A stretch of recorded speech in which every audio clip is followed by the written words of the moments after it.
It's with respect to Tata Vs Mistry, and what we're picking up is that Supreme Court has stayed the NCLAT order which dismissed RoC's plea in Tata Mistry case.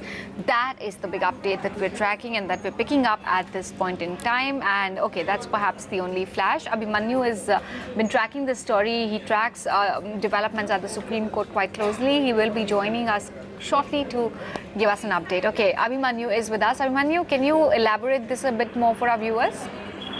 Well, Tata Sons had challenged the NCLAT verdict, and the hearing took place earlier, 2 weeks back, in which the order of reinstatement of Cyrus Mistry was stayed by the court. And today, another petition which was filed by Tata Sons, they had contested the NCLAT order, which was passed on the plea filed by the Registrar of Companies, in which a modification was sought in the original order, since RoC had considered it to be against RoC, but NCLAT had observed that there was nothing against RoC, had refused to modify the earlier order, but had made some findings and observations which were contested by Tata Sons. They claimed that NCLAT had given a new reasoning on private companies' share capital issue, which would have adversely affected operations of every private company, in which today the Apex Court has stayed the operation of that NCLAT order, in which the main order which had asked for reinstatement of Cyrus Mistry was already stayed. So the second order which was passed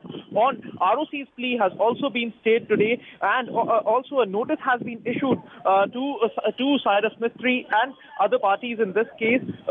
This petition, of course, would be heard along with the main case, in which Cyrus Mistry and other parties are also involved, and the hearing is likely to take place after two more weeks, and by then the response from the side of Cyrus Mistry would also be there. So it remains to be seen what is going to happen in the next state of hearing, but clearly the operation of the NCLAT order, or not only on reinstatement of Cyrus Mistry, but also today the top court has stayed the observations and other comments which were given with respect to the private companies and the share capital issue which was contested by Tata Sons. All right, Abhimanyu, we'll leave it at that. Thank you so much for giving us an update on this big development. With that, we're going to slip